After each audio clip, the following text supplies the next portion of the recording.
Bon. Vous avez toutes des vies faciles. Ça fait curieux de parler d'un sujet aussi bizarre que survivre aux crises, puisque vous avez toutes survécu, donc vous en avez pas.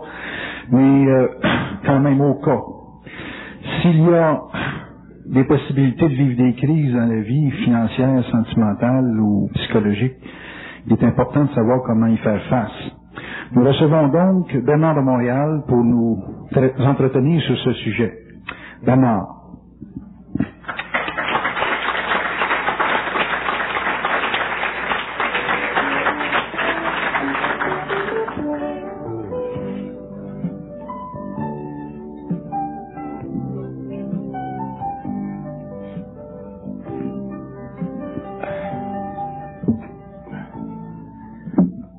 Bonsoir Bernard. Bernard, les gens dans un processus de développement vivent fréquemment des situations de crise qui s'associent souvent aux facteurs affectifs ou professionnels ou matériels, financiers. Est-ce qu'il y a à comprendre un point particulier sur le plan de notre prise de conscience des faits de la vie? Est-ce qu'il y a une attitude à prendre, une façon d'agir ou de s'actualiser dans une condition de crise? Et aussi, d'où vient la crise? On devrait plutôt partir de là. D'où vient la crise? C'est quoi une crise? Une situation de crise pour un ego, pour une personne?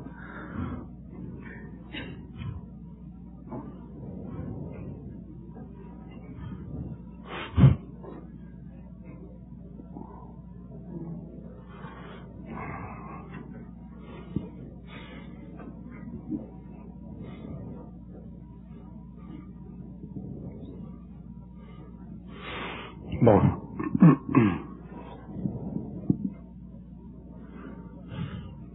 Est-ce qu'il y a une construction particulière qui fait qu'un individu arrive à une situation de crise? Est-ce qu'il y a un manque dans la conscience de l'individu pour qu'il soit constamment confronté à des situations de crise? Bon. La crise, ce qu'on appelle des crises, les crises ont plusieurs origines. Premièrement, les crises ont des origines dans notre programmation. Notre programmation nous prédispose à vivre sur le plan matériel d'une certaine façon. Donc, les crises découlent de cette programmation. Les crises aussi découlent du fait que l'âme a besoin de choc pour évoluer. Et notre compréhension de la vie, notre compréhension occulte de la vie est trop diminutive pour que l'on réalise jusqu'à quel point la crise est importante dans le développement de l'homme. Et comme l'homme a besoin de crise pour se développer, pour évoluer, l'ego, lui, est obligé de ramasser la crise pour que la lumière descende et fasse évoluer l'âme ou la partie astrale de l'homme. Puis une autre source de la crise, c'est que sur le plan initiatique, quand un être en arrive à joindre ce qu'on pourrait appeler les limites de sa conscience planétaire et qu'il doit passer à une conscience universelle, il doit vivre d'autres crises qui ne sont pas simplement pour le développement de l'âme, mais aussi pour le renforcement de son esprit, c'est-à-dire la formation d'un canal d'énergie entre le plan mental puis sa conscience égoïque. Et c'est ce dernier niveau de crise qui est probablement le plus important sur la Terre. Donc, on a trois niveaux de crise. Un qui est lié à la programmation, donc qui est lié à notre caractère, les attributs accumulés de notre expérience dans notre vie présente ou dans nos vies antérieures, qui fait en sorte qu'on approche la vie d'une certaine façon, à l'aveuglette, et qui nous met dans une situation où on n'a pas toujours les réponses, où on n'agit pas toujours d'une façon intelligente, c'est-à-dire froide. Et l'âme n'évolue pas beaucoup à travers la crise qui résulte d'une programmation. karmique.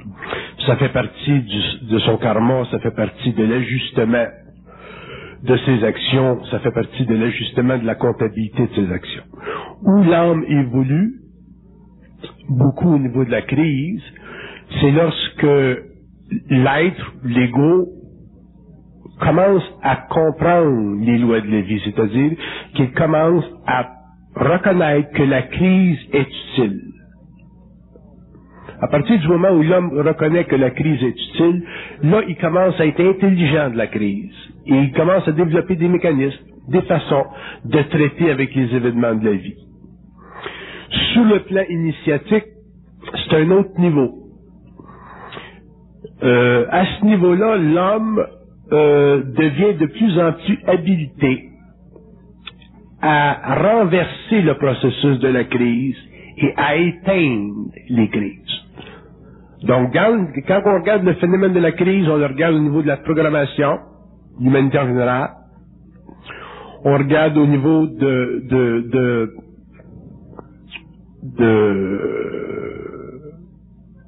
l'expérience humaine pure. Quand on le regarde au niveau initiatique,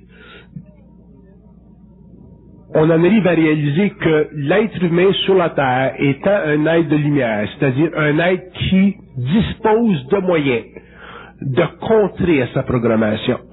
Ces moyens-là font partie de sa conscience universelle. Ces moyens-là ne font pas partie de sa conscience intellectuelle, sa conscience morale, sa conscience spirituelle. Ils font partie de sa conscience universelle. Et à partir du moment où l'homme prend conscience de ceci, il commence à éliminer les crises de sa vie. Donc, pour éliminer la crise, il faut avoir une conscience de plus en plus mentale, c'est-à-dire une conscience qui permet à l'individu de sortir de la mémoire de la race ou des habitudes de vie présentes qui sont basées sur un facteur d'acculturation. Parce que quand on dit que l'homme sur la Terre n'est pas intelligent dans son expérience de vie, quand on dit que l'homme ne sait pas comment traiter avec la vie, c'est pas qu'il n'est pas intelligent dans le sens qu'il n'a pas accès à de l'intelligence. Il a accès à de l'intelligence. Mais cet accès est diminué parce que sa vocation existentielle, son expérience humaine est trop conditionnée par des facteurs extérieurs à lui-même. Ces facteurs-là sont basés sur nos religions, sur nos systèmes de philosophie, sur les mœurs sociaux, sur la mémoire de la race. Et l'homme n'est pas capable d'individualiser sa conscience, c'est-à-dire d'agir par rapport aux événements qui créent une crise en fonction d'une intelligence froide, c'est-à-dire une intelligence qui est reliée entre le plan de sa mortalité et le plan de son immortalité, c'est-à-dire sa conscience universelle. Et c'est pour ça que l'homme n'est pas intelligent dans la vie et qu'il n'est pas capable d'éliminer la crise. On a tendance à penser que la vie nous est imposée, que la vie est faite comme ça, mais les paramètres psychologiques qui nous font penser ainsi sont des paramètres qui sont enracinés dans l'endoctrination psychologique de l'ego, qu'on soit chinois, allemand, américain, juif, quoi que ce soit. Et l'homme doit se sortir de ceci un jour. Il doit entrer dans une conscience totalement personnelle, c'est-à-dire une conscience qui ne nie pas la façon, ou qui n'est pas en opposition avec la façon dont les gens ou l'humanité traite des événements de la vie, mais en ce qui le concerne, le force à réaliser que sa vie, c'est sa vie. Et il doit la mater selon les attributs qui lui sont personnels. Mais pour ça, il faut que l'homme se déracine de quelque chose. Et on grandit, on vient au monde, on grandit, on est enraciné dans une conscience collective. Et notre conscience personnelle est très, très partiale à la conscience collective. Et c'est pour ça que l'initiation solaire est nécessaire pour l'homme, parce que c'est seulement une initiation solaire qui peut permettre à l'être humain de se déraciner d'une conscience collective et se protéger, pour ainsi dire, des paramètres psychosociaux qui conditionnent l'ego et qui l'empêchent de réduire ou d'éliminer les crises à sa façon. Ça demande une grande force intérieure, ça demande un mental très froid, ça demande une conscience qui n'utilise les aspects émotifs que pour le plaisir de vivre et non pas pour la souffrance de vivre. Et ça fait partie d'une nouvelle évolution, ça fait partie d'une nouvelle psychologie humaine, et ça transcende complètement le caractère existentiel de la vie planétaire. Et pour que l'homme en arrive à ceci, il sera obligé un jour de faire des choix, c'est-à-dire faire des choix entre lui-même, pour lui-même, vis-à-vis lui-même, ou par rapport à ce qui existe dans tout l'environnement ou dans toutes les atmosphères collectives qui l'entourent et dans lequel il baigne depuis sa naissance. C'est pour ça que l'initiation solaire est très difficile, non pas parce que elle n'est pas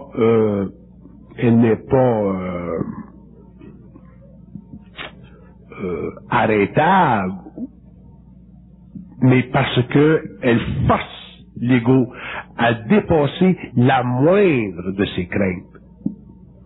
Quand vous dites la moindre de ses craintes. La moindre de ses craintes, c'est la moindre de ses craintes. Où t'as une crainte, t'as une crainte. Est-ce que Qu'elle soit grosse de même, une crainte, c'est une crainte. Une crotte de nez, c'est une crotte de nez. Une petite crotte de nez, une grosse crotte de nez. Une crotte de nez, c'est une crotte de nez. Est-ce que c'est la crainte qui est à l'origine de la crise? Non, la crainte n'est pas à l'origine de la crise. La crainte, elle fait partie du conditionnement de l'ego. La crainte fait partie du pouvoir astral sur la conscience humaine. Je vous donne un exemple. Je vais vous en donner un bon exemple. Supposons que vous êtes dans une situation de crise, que vous venez de faire un accident. Il y a des pensées qui vous viennent au cerveau. Les pensées qui viennent au cerveau sont toujours des pensées de crainte. Mm-hmm. Je me rappelle quand j'étais étudiant aux États-Unis, je m'étais loué un petit appartement, puis j'avais pas beaucoup d'argent, puis je m'étais caché $40 dans un tiroir en haut de mon garde-robe. Puis j'arrive un jour, puis mon $40 était parti. Puis j'ai entendu parler par les gens qui vivaient autour dans l'appartement, dans le complexe, puis il y avait un Mexicain qui était là, puis il savait comment ouvrir nos portes, puis il volait les gens qui rentraient dans l'appartement, les nouveaux locataires. Ça m'a réellement mis le feu aux poudres, à un point tel que je suis allé en ville, parce qu'aux États-Unis, on peut acheter des fusils. Je suis allé en ville, dans le centre d'Albuquerque, puis je me suis acheté un petit, ce qu'on appelle un Belgian Whack, un petit 22 belge, un petit. Puis, je m'étais dit, si le gars, il rentre dans mon appartement en cause, j'y lance ça d'une fesse.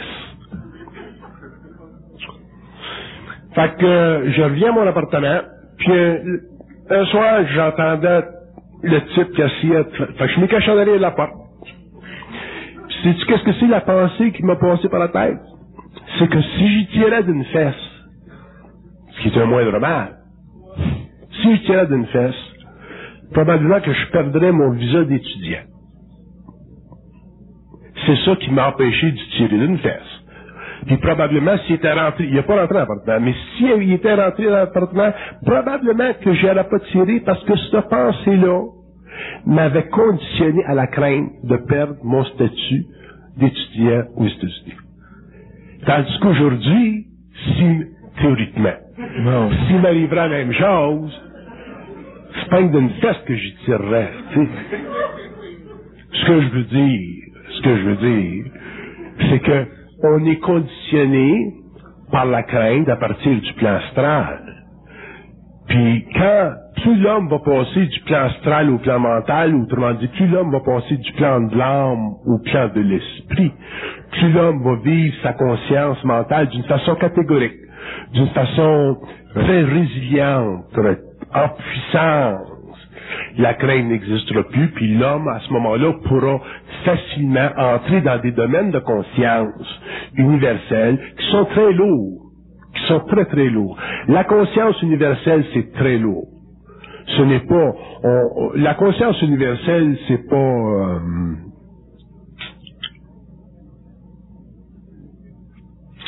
quand on est inconscient ou quand on est en évolution ou quand on est en recherche de conscience, notre approche vis-à-vis la conscience universelle ou vis-à-vis la capacité de savoir ou de comprendre la vie à tous les niveaux, c'est, pour nous autres, c'est intéressant parce qu'il y a une grosse curiosité chez l'homme. Donc l'homme a été barré de ceci pendant tellement longtemps que maintenant que l'homme a accès à savoir ou à connaître, ou à être en communication télépathique avec le plan mental, pour l'ego qui n'est pas initié à ceci, c'est intéressant. Mais quand tu es dans une conscience universelle, puis que ton centre mental est ouvert comme une plaie, puis tu es toujours en communication, tu as toujours accès à de l'information de différents niveaux, il y a un grand poids qui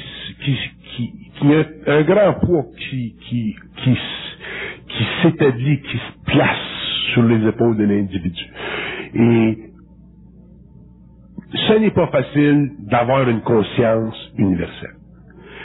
Et pour que l'homme l'atteigne, pour que l'homme la pénètre, pour que l'homme y accède à cette conscience, faut que la crainte disparaisse de sa conscience mentale.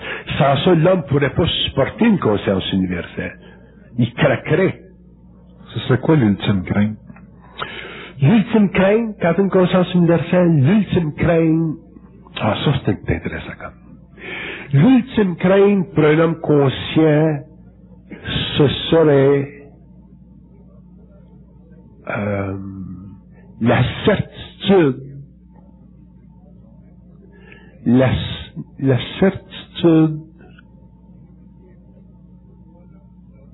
Non, pas la certitude. Ce serait l'incertitude. C'est dur à répondre à votre question. L'ultime crainte pour un être conscient, ce serait l'incertitude. C'est ça. L'incertitude. C'est l'ultime crainte. Pour un être conscient, il pourrait craindre de pas être... L'incertitude pour un être conscient, ça équivaudrait à de l'incertitude. Ouais. Vivre de l'incertitude, ça serait sa crainte. Ça sera sa crainte. Est-ce qu'on peut être conscient puis craindre d'être incertain? La question est toute là. Ça dépend du taux vibratoire du corps mental de l'individu. Donc, il y a des registres de conscience. Il y a des registres de conscience. Okay. Des registres de conscience, des registres de conscience.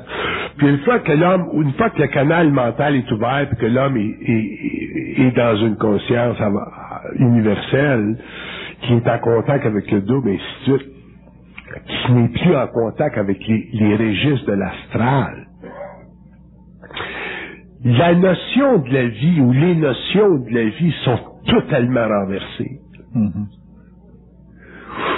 Recevoir de l'information à partir du plan des âmes, à quelque niveau que ce soit, et recevoir de l'information à partir du plan mental, c'est totalement en opposition.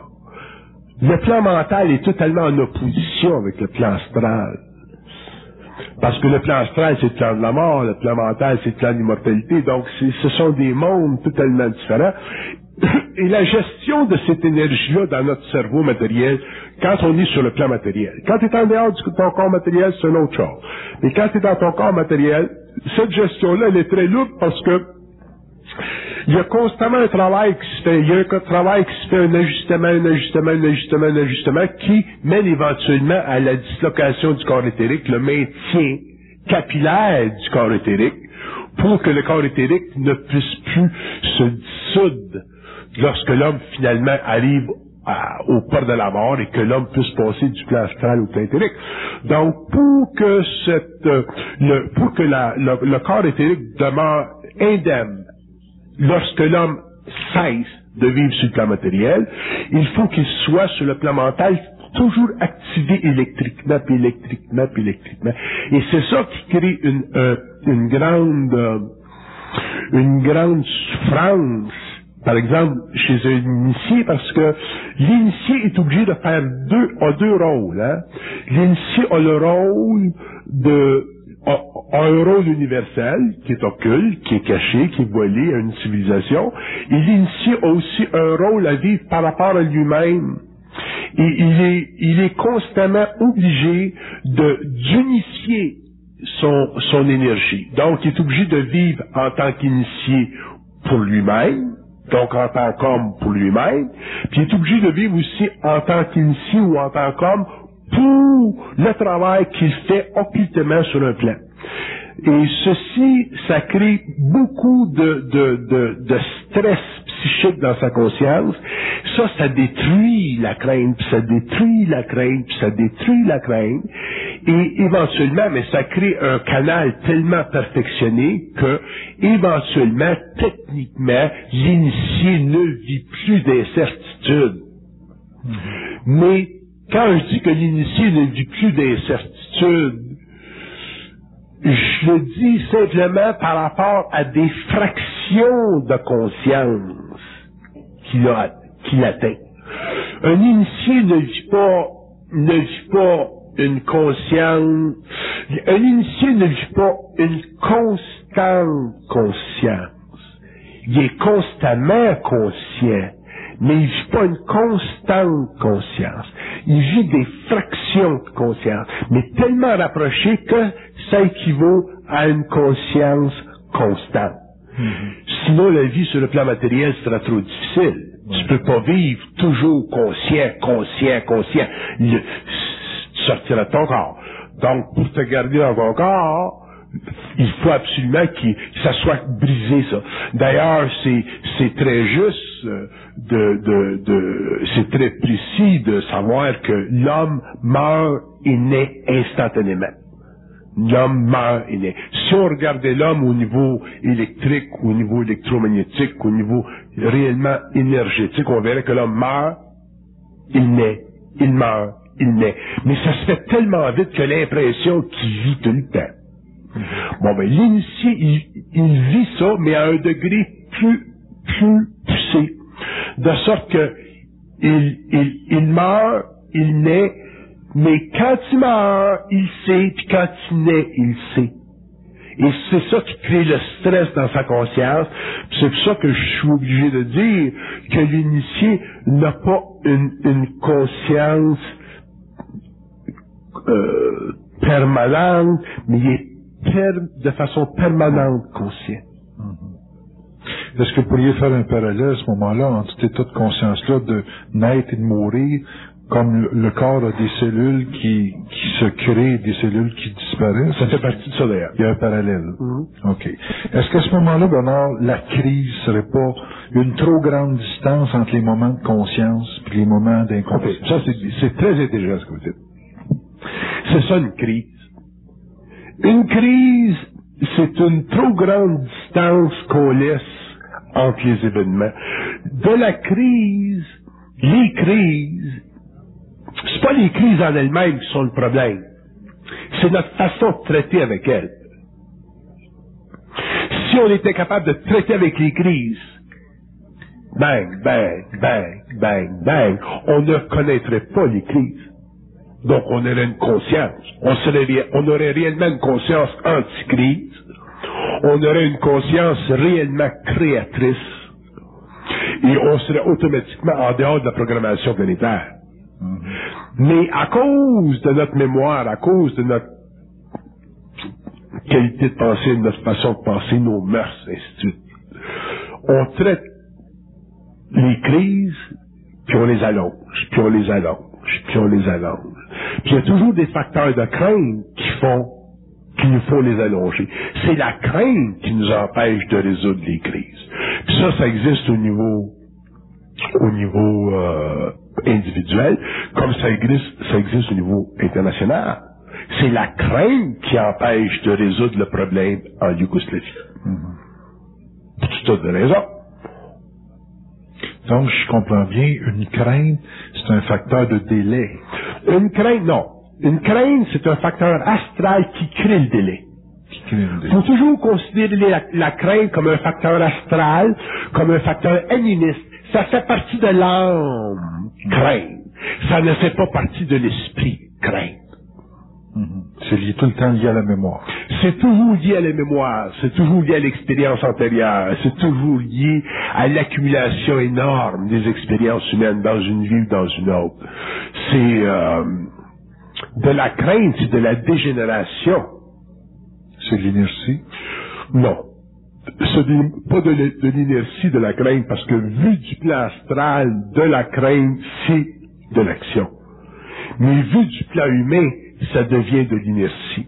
Faut toujours regarder la vie à partir du plan astral. On peut pas regarder la vie à partir du plan humain, parce que le plan humain, c'est simplement une structure psychologique qui nous permet, en tant qu'être incarné, de sentir la pression existentielle, ou de sentir la pression de la matière, alors que tout se passe sur les plans psychiques, mais on n'est pas conscient des plans psychiques comme étant des réalités en soi, parce que notre ego a pris toute la place dans notre conscience et a créé des effets miroirs qui font en sorte que on a très peu de notions de notre réalité astrale, comme on n'a aucune notion de notre réalité mentale. Donc, en tant qu'ego, on est obligé de vivre constamment notre vie à l'intérieur de paramètres existentiels qui nous perturbent, puis qui nous perturbent, puis qui nous perturbent. Et ça nous affecte du plan mental jusqu'au plan matériel. Et la perturbation, la vie constamment, on vit toujours un mouvement sinusoïdal dans la vie. Et ça fait partie de l'inconstance de l'ego. Ça fait partie de la permanence des forces astrales. Et ça fait partie de l'éloignement ou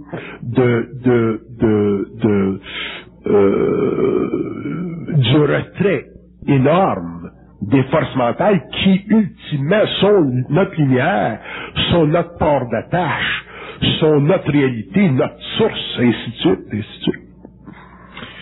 Une personne qui est confrontée à une crise, parce que j'avais parlé d'électrification du mental tout à l'heure, est-ce que cette personne-là, si elle était capable de trouver des niveaux d'échange pour électrifier son mental, se sortirait d'une crise instantanément? Trouver des niveaux d'échange, parler avec des gens pour électrifier le mental, ça c'est une chose. Mais passer à l'action, c'est une autre chose. Bon, mais la prise de décision, en partant de votre instruction où vous dites, c'est pas nous qui pensons. Donc, on a deux sources d'information, l'astral ou notre source, le double. Si on peut pas prendre de décision, c'est parce que la connexion se fait pas entre la source et l'ego. Donc, il y a une distorsion dans la connexion. La prise de décision, faut qu'elle se fasse en quelque part. Comment elle se fait? La prise de décision, ultimement, chez l'homme, doit se faire par électrisation de ses corps. Autrement dit, un homme ne prend pas une décision en allant intérieurement. Un homme prend une décision quand l'énergie qui part des plans supérieurs est capable de descendre directement et se manifester sur les plans inférieurs. C'est ça la décision. Mais nous, on a des facteurs qui empêchent ceci. Donc le facteur astral, notre conscience astrale, c'est un grand facteur qui empêche mon corps de s'électrifier et donc de nous mettre dans un processus décisionnel pour éliminer les crises. Si on attendait, si on faisait l'exercice d'aller intérieurement, je vais-tu faire ci, je vais-tu pas faire ça, on s'astraliserait parce que ce n'est pas la fonction de la lumière de rendre l'homme intelligent. C'est la fonction de la lumière d'éclairer l'homme. Par contre, c'est la fonction de l'astral de donner à l'homme l'impression d'être intelligent. Faut jamais oublier que être intelligent, ce n'est pas une capacité égoïque de traiter en communication avec les plans invisibles. Être intelligent, d'ailleurs ça fonctionne pas de même, et l'homme s'en apercevra un jour. Être intelligent, c'est en arriver éventuellement à pouvoir ouvrir nos sens, autrement dit, éliminer les craintes pour que l'énergie descende, donc que cette clarté se manifeste et que l'homme prenne des décisions qui sont dites intelligentes, c'est-à-dire des décisions qui rendent sa vie plus agréable, plus créative, plus expansive. Notre définition de l'intelligence, évolutivement parlant, est très différente de la définition que l'homme aura de l'intelligence demain. Être intelligent quand tu es conscient, c'est en arriver à amener la vie sous ton contrôle. Amener la vie sous ton contrôle impose ou demande que l'homme ait des centres suffisamment ouverts, autrement dit débloqués, parce que la crainte n'existe plus, pour que l'énergie puisse passer et qu'il puisse automatiquement agir en fonction de l'équilibre de ses corps. C'est ça être intelligent. Être intelligent, c'est manœuvrer ou faire la gestion de son énergie pour que le corps mental, le corps émotionnel, le corps éthérique et le corps physique soient balancés. C'est ça, être intelligent. Quand vous dites une conscience astrale, est-ce que ça sous-entend que l'individu est émotionnellement ou psychologiquement responsable des pensées qui lui sont envoyées par les plans astraux? Bonne question. L'homme découvrira que la responsabilité psychologique morale de ses pensées fait partie de l'aliénation de sa conscience. Je vous donne un exemple. Si on regarde les religions pendant l'évolution, les religions pendant l'évolution ont été très nécessaires à l'humanité parce que l'homme, pour contrebalancer la puissance de ses forces animales, avait besoin de religions qui ont été amenées sur la Terre par des initiés pour harmoniser un petit peu le comportement humain, puis les relations interraciales, et ainsi de suite, pour finalement amener au développement des civilisations, et ainsi de suite. Mais la fonction des religions, cosmiquement parlant, c'est une fonction qui sert sur le plan collectif des consciences non individualisées. Les religions demeureront sur la Terre tant que les consciences ne seront pas individualisées. Une fois une connexion avec la mémoire de la race, une connexion avec un esprit spiritualisé, religieux, occultifié, ésotérisé, n'importe quoi. Ces pensées-là ne sont plus utiles chez l'être humain. Et l'homme le sait, l'homme voit à travers. Donc il voit à travers le voile astral de la pensée. Mais tant que l'homme ne voit pas à travers le voile astral de la pensée, il est astralisable. Et à ce moment-là, le sens de responsabilité que vous préconisez, il fait partie de cette inconscience-là. Donc, il y a différents plans de conscience. Il y a différents plans de conscience parce qu'il y a différents registres de compréhension des communications. Quand vous parlez pensée, vous devez comprendre communication. Okay. Aujourd'hui, on parle pensée. Bon, quand on parle pensée, on pense simplement à réflexion personnelle, autosuggestive. Mais un jour, on saura que la pensée, ça va plus loin que ça. Que la pensée, c'est ultimement de la communication entre différents plans, que ce soit le plan astral avec des entités spirituelles, ou que ce soit sur le plan mental avec la source, le double, ou appelez ça comme vous voulez. Mais ultimement, la pensée, le phénomène de la pensée, c'est un phénomène de communication interplanaire qui donne à l'homme son essentialité. Mais l'homme n'est pas arrivé généralement sur la Terre à cette conscience-là. Donc, ces pensées qui sont d'un registre très très inférieur ont beaucoup de statique. Et cette statique, ça fait partie de l'astralité. Et un homme ne peut pas penser des pensées claires quand il est trop astralisé, parce que c'est la fonction de l'astral de créer la statique. Ça fait partie de son statut animique, ça fait partie de ses archives, ça fait partie de sa mémoire consciente, inconsciente. Donc, pour que l'homme en arrive finalement à passer d'un registre de pensée à un autre, plus mental, il faudra qu'il vive une initiation solaire au cours de l'évolution qui lui permettra finalement d'accéder à un droit commun. Un droit commun, c'est quoi? Un droit commun, c'est une faculté essentiellement cosmique qui n'appartient pas au karma de la race, qui ne fait pas partie de l'existence planétaire de l'homme, qui fait partie du caractère morontiel de son entité universelle qui est son entité éthérique, et qui lui permet ultimement de traiter avec les affaires de la vie planétaire ou avec les affaires d'autres mondes ou d'autres plans ou d'autres planètes d'une façon totalement morontielle, c'est-à-dire d'une façon totalement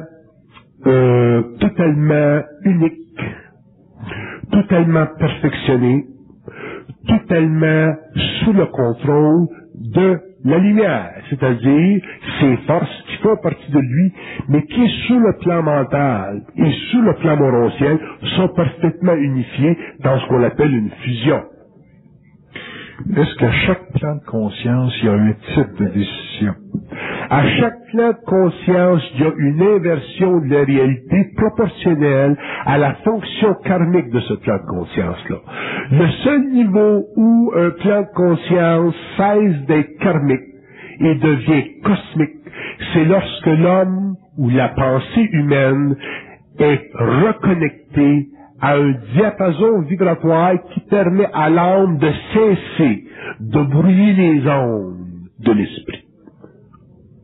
À ce moment-là, l'homme est capable de découvrir, de percer les mystères, d'atteindre des objectifs créatifs de sa propre lumière et de les appliquer sur le plan matériel en fonction d'un processus totalement naturel et qui lui est vibratoirement transmis par la descente de cette énergie-là. Mais sur le plan karmique, sur le plan des âmes, les registres de conscience sont valides seulement dans la proportion ou dans la mesure où ces registres-là confinent l'âme à des archives ou à une programmation qui font partie de son passé, qui doivent être transmutées, vécues, expérimentées, pour que la comptabilité des expériences soit faite afin de permettre une évolution ultimement universelle.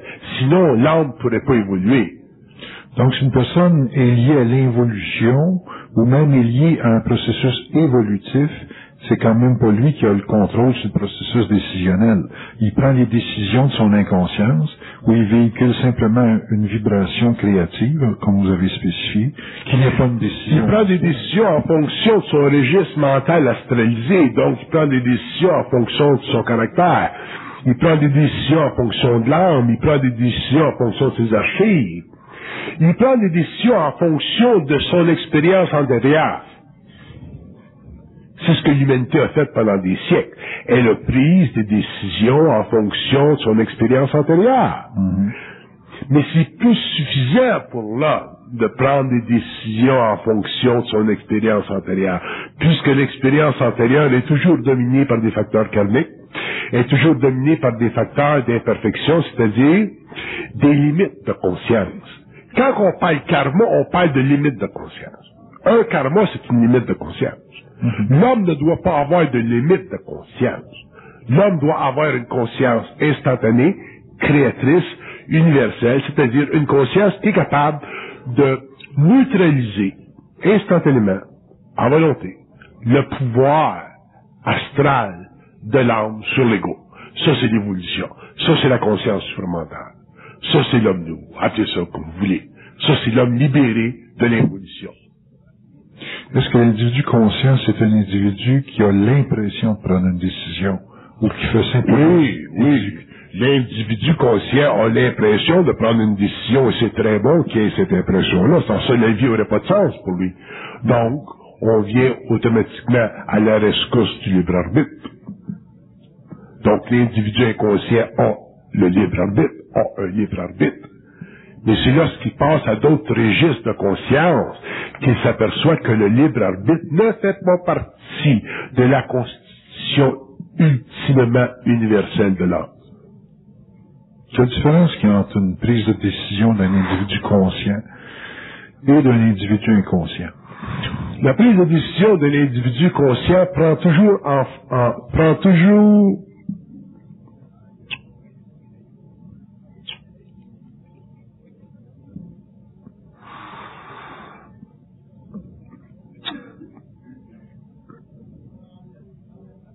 un individu conscient prend toujours dans sa prise de décision notion de ses émotions. Il y a toujours un facteur émotif dans sa prise de décision. Dans une prise de décision inconsciente, la froideur de l'esprit est inexistant. Tandis qu'un être conscient qui prend une décision, quand il prend une décision, c'est frais, c'est froid. Il n'y a pas d'émotion dedans. C'est purement intelligent. Ça tient compte de quoi? Ça tient compte de tout. Mais c'est pas lui qui tient compte de tout. C'est la présence de sa conscience qui tient compte de tout. Okay. Tu peux pas tenir compte de tout. Tu peux pas analyser tout. Mais ta conscience peut tenir compte de tout. Et si les sens sont ouverts et cette conscience peut se manifester parce que les éléments de crainte sont dissous, à ce moment-là, l'individu prend une décision, c'est froid, c'est-à-dire que ce n'est pas karmiquement conditionné, ce n'est pas astralement programmé, et c'est là que l'homme casse en lui la chaîne, la réaction en chaîne des événements. Tandis que l'homme inconscient, lui, il prend une décision, puis après, ce qui va temporiser une crise, ou éliminer une crise, ou partiellement diminuer une crise, puis ensuite il va y avoir une autre crise, puis après ça il va y avoir une autre crise, puis après ça il va y avoir... Il y a toujours des crises. Le processus de crise continue, tandis que dans la vie d'un être conscient, il vient un point que le processus de crise arrête. Dans l'individu conscient, est-ce que sa capacité d'être froid dans la décision répond au fait d'une certitude absolue de sa relation avec sa source? Oui, ça fait partie de sa fusion, ça fait partie de l'unité de ses plans. Ça fait partie de l'unité de ses plans. Il est pas fragmenté dans son être, il est pas diffus, il est cohérent. Il est cohérent, ouais. Bon, vous avez dit tout à l'heure que la lumière ou la source de l'individu était là strictement pour l'éclairer. Quelle différence qu'il y a entre un éclairage de la source et la perception qui pousse à une décision chez l'individu qui, lui, est dans le plan matériel? Où est-ce qu'elle est la nuance? Parce que techniquement, ce qui nous éclaire, ça prend pas une décision. Ça fait simplement nous éclairer. Mais d'où vient l'attitude chez l'individu qui est conscient, qui a une certitude de sa source, qui a une certitude aussi de se faire infuser une vibration et d'être capable de prendre une décision froidement? Quelle est la nuance entre être éclairé et être capable d'agir? Quand l'homme est éclairé, il est en vibration. Il est mis en vibration. Et est-ce que c'est cette vibration-là qui le fait décider? C'est cette vibration-là qui lui permet de s'actualiser. Donc, de ce que vous appelez, vous, décider. C'est une mise en vibration. Donc, il est électrifié, son corps mental est électrifié, tout est électrifié. Donc, dans ce sens-là, ce qui nous éclaire, c'est ce qui nous fait décider.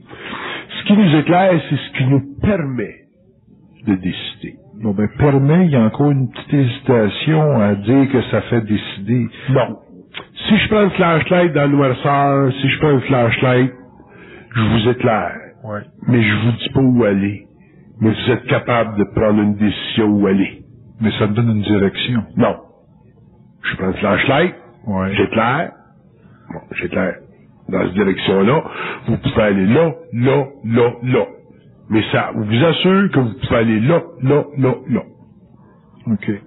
Puis un individu conscient est capable de négocier sa source pour pouvoir dire qu'il va diriger ça. Ça, c'est intéressant. Pas mal. Un individu, c'est intéressant, votre question. Un individu qui est réellement conscient est suffisamment éclairé pour pas se faire diriger par sa source. C'est pas évident. C'est pas évident? Pas encore. Ça s'en vient. Parce que... OK. Parce que tant que les plans dirigent... Bon, parce que quand tu rentres dans une conscience occulte, le contact avec les plans, la relation télépathique avec les plans devient très, très réel. Donc, c'est facile de se faire diriger par sa source. Une grande proximité. Une grande proximité. Mais ça va contre les lois de la fusion. Parce que la source ne veut pas être ou devenir l'intelligence de l'homme. La source veut simplement éclairer l'homme. Sans ça, ce serait de la domination. Ouais. Fait que chaque fois que l'homme devrait prendre une décision, il sera obligé par je fais ça, je fais pas ça, je fais ça, je fais ça. Il n'y a plus de liberté, là. Quand on parle de liberté, c'est pas plus de libre arbitre. Quand on dit que l'homme est libre, l'homme est libre. Pour que l'homme soit libre, il ne faut pas qu'il soit dit par sa source. M'as-tu fait ici, m'as-tu fait ça? Faut que lui soit capable de prendre la décision. Mais pour qu'il puisse prendre la décision, faut qu'il soit éclairé. Mais vous allez me demander, c'est quoi la différence entre être éclairé et la capacité de prendre la décision? C'est quoi la différence entre être éclairé et capacité de prendre la décision? Puis la réponse à ceci, c'est que plus l'homme est conscient, plus l'homme a une conscience fusionnée, plus la source et lui deviennent un. Donc, à ce moment-là, l'éclairage puis la prise de décision se font. Ouais, c'est ce que je pense. Si tu prends une décision, puis tu reviens par après, tu dis, ouais, c'est à ça qu'il fallait que je prenne, hein? Ils vont dire oui.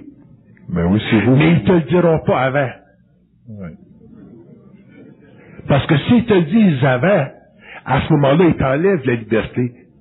Donc, la source, sur le plan mental, s'opposera toujours à donner. C'est pour ça que la source sur le plan mental s'opposera toujours, ultimement. Au début, peut-être non, parce qu'au début, l'homme doit s'habituer au contact avec elle. Mais éventuellement, la source s'opposera toujours à ce que l'homme lui demande de l'information pour prendre une décision. Ça, c'est juvénile. C'est au début de l'initiation solaire. Mais quand l'homme est bien, bien avancé dans l'initiation, là, ils vont dire, prends donc tes décisions, là, tu gars, là. Prends tes décisions. Autrement dit, élimine donc les facteurs de crainte puis d'incertitude. Parce que si la source te fait prendre des décisions, le facteur de crainte n'est pas éliminé. C'est eux autres qui te l'indiquent. Mais là, à ce moment-là, ils te mettent en initiation solaire. Et c'est comme ça que la source met l'homme en initiation solaire. Tout le monde passera par ça. Mais ultimement, quand l'homme a intégré son énergie, quand l'homme a intégré cette énergie-là, à ce moment-là, son initiation aura fait en sorte que les facteurs de crainte, d'incertitude auront éclaté chez lui. Et à ce moment-là, quand l'homme prendra une décision, il la prendra librement, mais elle sera parfaitement harmonisée avec sa source. Fait que si pour la fun, il va en dedans, puis il dit, ouais, c'est ça qu'il fallait que je prenne comme décision, on va dire oui. Puis encore, ils peuvent même aller dire, le fait que tu me le demandes, c'est parce que t'as encore un petit doute. C'est bien. Comment ça? Je suis totalement d'accord. Ils sont au bout. Ça pourrait être possible, Bernard, qu'on ait à communiquer avec notre source, puis qu'on ait un jour à ne plus jamais communiquer avec notre source, parce que notre source, ça serait nous autres dans notre parole. Bon. Une fois que la communication est établie supplémentaire, elle devient permanente pour l'éternité. Par contre, pour des raisons de paix d'esprit, pour des raisons de relaxation, pour des raisons de conditions matérielles, la source coupe le canal. Donc, tu vis pendant des longues périodes sans communication. Ils peuvent te couper le... Puis, mais tu t'en aperçois quand il y a quelque chose qui se passe, là, tu vois que la communication commence, puis automatiquement, tu sais qu'il y a quelque chose qui se passe. Parce que, techniquement, le mental devrait être totalement libre de communication. Mais quand ça fouette, là, quand tu viens en conférence, quand je viens en conférence, pour que je donne une conférence, la lumière, je descends, là, ça commence à placoter. Puis c'est fatigant. Vous pouvez te laisser à placoter. Mais là, je suis tellement habitué, je les laisse placoter. Mais ça, c'est l'énergie qui descend.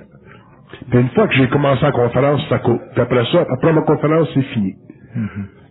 Fait que, mais que la communication soit coupée, là, forever après, non, parce que c'est la communication à ce niveau-là, ça devient pour l'être humain, il y a bien des niveaux là-dedans, là, mais ça devient pour l'être humain sa nouvelle fondation. Un être conscient qui a une communication télépathique avec le plan mental a une nouvelle fondation. Cette nouvelle fondation, elle est utile sur le plan matériel, mais elle est utile aussi sur le plan éthérique. Parce qu'il ne faut pas oublier une chose, hein, que quand l'homme meurt, qu'il s'en va sur le plan astral, la communication, la pensée, même inconsciente qu'il y avait sur la Terre, elle cesse. La grande souffrance des morts, c'est qu'ils ne peuvent pas penser.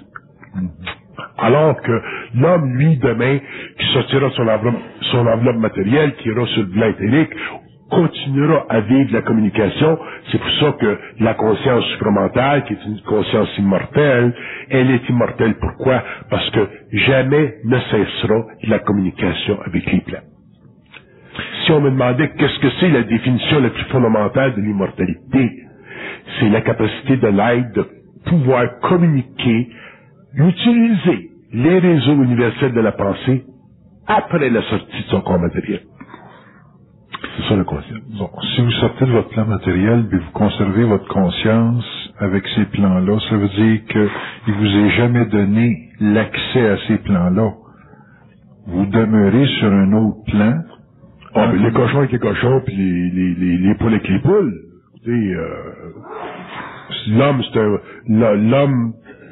L'homme, c'est une âme incarnée dans la matière qui se moroncialise, donc l'homme a accès à un corps moronciel, il fusionne avec le double est sur son plan, puis l'homme est sur son plan, mais les deux êtres, les deux plans d'énergie se rencontrent, s'unifient, se rejoignent. Mais demeurent quand même chacun sur leur plan. Demeurent chacun sur leur plan. Ouais. OK.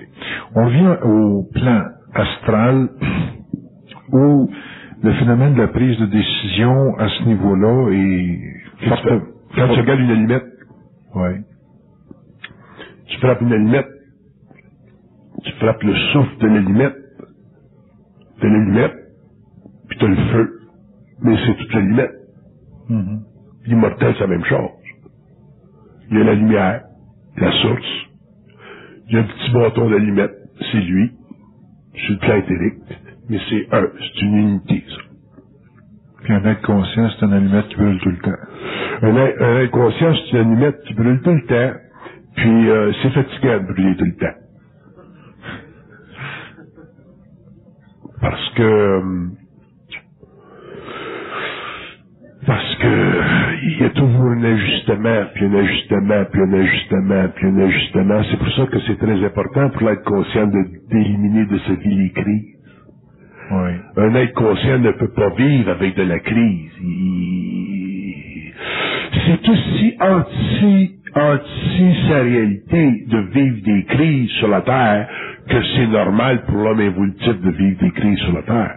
Donc un être conscient se crée un ordre selon son niveau d'évolution, selon sa capacité. Aussitôt qu'il commence à comprendre le processus de sa propre initiation, de sa propre transformation, il élimine les crises. Tu peux pas vivre quand tu es conscient parce que tes corps sont trop sensibles. Ce qui n'est pas une souffrance pour l'homme inconscient devient une grande souffrance pour toi. Donc tu es obligé de réellement mettre de l'ordre dans ta vie tout le temps. Puis ça, probablement, ça dure jusqu'à la fin de la programmation planétaire. Je vais revenir, Bernard, au plan de la conscience astrale de l'individu, puis sa prise de décision. Parce que souvent, les gens sont pris avec une conscience astralisée et ont à prendre des décisions. Il me vient l'idée, est-ce que il est possible qu'une décision prise avec une conscience astrale, ça soit une forme de croyance dans une pensée?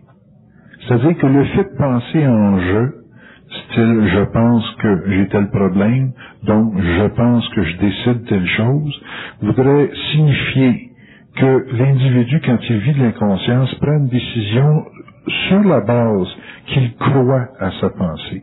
Alors que vous, dans votre instruction, vous dites que l'être doit se libérer du je et être conscient de la mise en vibration par d'autres plans de la lumière, de ce qu'il doit faire ou de ce qu'il doit vivre dans le temps de ça. Ouais, mais c'est pas évident à se libérer du je. Puis la libération du je, ça fait partie de l'évolution de la conscience supplémentaire, le temps que ça va prendre pour l'homme sur la Terre de se libérer du je. Ça, c'est une question aussi à étudier. Mais, ce qui est important pour l'homme, qui a des décisions à prendre quand il est dans un état d'inconscience, c'est d'apprendre à prendre des décisions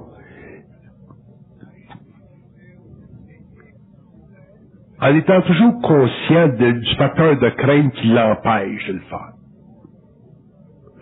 Si l'homme travaille à éliminer les facteurs de crainte à tous les niveaux, qui l'empêchent de prendre des décisions, il va commencer à s'apercevoir que c'est facile de prendre des décisions, puis c'est facile de prendre des décisions, puis c'est facile de prendre des décisions, puis c'est relaxant de prendre des décisions, puis c'est le fun de prendre des décisions. S'il entretient le facteur de crainte, qui l'empêche de prendre des décisions, mais à ce moment-là, il demeure piégé dans le processus astral, puis ses pensées vont convenir avec cet empêchement-là. Mais si on regarde le facteur de décisionnel, là, simplement au niveau de la crainte, au lieu du facteur si tu es intelligent, si tu es pas intelligent, regardez le facteur de crainte. À ce moment-là, on peut plus facilement s'habituer à prendre des décisions qui sont intelligentes. Puis après ça, on s'aperçoit que ça nous sert, puis c'est utile, puis c'est créatif. Bon, si à ce moment-là, tout individu dans sa vie, disons une personne travaille dans un emploi, vit une situation de pression par rapport au patron, la condition d'autorité du patron est vraiment excessive, la personne dit, là, il faudrait que je change d'emploi parce que je peux plus endurer ça. Ça devient pas intelligent dans le sens des apparences de décider de laisser son emploi, mais la façon que vous le parlez, de faire face à la crainte de perdre l'emploi, c'est intelligent de prendre une décision de laisser son emploi. Je vous donne un cas, là. Bon, d'autres choses. Un type qui travaille dans l'industrie, là, puis il y en aura le bol, là, puis les nerfs, t'as pas éclaté, là, puis le boss, c'est un con, et ainsi de suite, puis il y a une famille, il y a des enfants à faire vivre, là. Qui en arriverait à éliminer le facteur de crainte, il en trouvera une job. Parce que la vie est toujours à la mesure de la progression créative de ton esprit. Autrement dit, la vie, c'est pas quelque chose qui est avec toi une minute, qui est pas avec toi l'autre minute. La vie, c'est pas une switch on and off. On and off. La vie, c'est toujours là, la vie. C'est nous autres, les hommes, on se boycotte, tout ça. Fait qu'on introduit des facteurs de crainte pour dire, là, j'ai une femme à faire vivre, j'ai des enfants à faire vivre, et ainsi de suite. Puis si je change ma job, quand je vais être pogné. Mais ces facteurs de crainte-là nous gardent dans cette job-là pendant longtemps, puis ça nous épuise, puis ça nous empêche de bénéficier d'un travail, puis d'aimer notre travail, puis de conserver notre santé. Ces facteurs de crainte. Si l'homme éliminait le facteur de crainte par rapport à une décision telle que vous me parlez, à ce moment-là, il s'apercevra que 2-3 semaines après, il y aura un coup de téléphone, il rencontrera quelqu'un. La vie, c'est de l'eau. Quand t'es dans l'eau, t'es dans l'eau. Quand tu tournes à gauche, il y a de l'eau, à droite, il y a de l'eau, en haut, il y a de l'eau, en bas, il y a de l'eau. Il y en a toujours de l'eau. Tu s'en trouves tout le temps des jobs, tu trouves quelque chose, t'en perds une, t'en trouves un autre, t'en perds une, t'en trouves un autre, t'en perds une, c'est ta vie, ça, toi. Lui, il s'en trouve, puis il en perd, il en trouve, puis il en perd, il en trouve, il en perd. La vie, c'est le même. Mais la crainte nous empêche de comprendre ça. Ces facteurs de crainte-là, sont utilisés par la société, sont utilisés par la belle-mère, sont utilisés par le beau-père, sont utilisés par la... Fait que finalement, tu regardes le gars, comment ça fait de temps que tu travailles là, ça fait 45 ans. Tu peux pas vivre 45 ans sans même job. C'est quoi ça, 45 ans sans même job? C'est de la permanence. C'est de la permanence. Permanence. Bernard, je vais vous demander, là, vous parlez comme un homme conscient. C'est évident. Vous êtes sûr qu'il y a de l'eau. La personne, elle, qui a à prendre la décision, est-ce qu'il faut que sa source lui donne l'occasion de goûter un petit peu de son eau pour pouvoir être capable de savoir que s'il prend la décision, ça va être comme ça, ou s'il faut qu'il plonge dans son insécurité en souhaitant qu'il soit accueilli à bras ouverts par sa source. Écoutez, parce que être conscient, c'est facile de dire ce que vous dites, parce qu'effectivement, quand on est habitué de savoir ça, il n'y a pas de problème. Mais quand c'est la première fois qu'on a à vivre ça, puis à faire face à une crainte, qui est peut-être invalidée par d'autres qui, eux autres, ont déjà passé à travers, mais qui, pour l'environnement ou l'individu qui vit nord, c'est pas évident.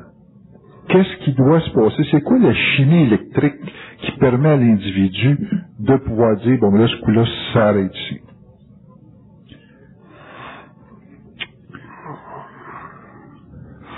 Il y a des individus, oubliez-moi, là, puis prenez, il y a des gens dans le monde, des médecins, vous avez des conseillers, vous avez des professeurs à l'école, il y a toutes sortes de monde qui parlent, qui sont pas nécessairement conscients, mais qui parlent avec bon sens.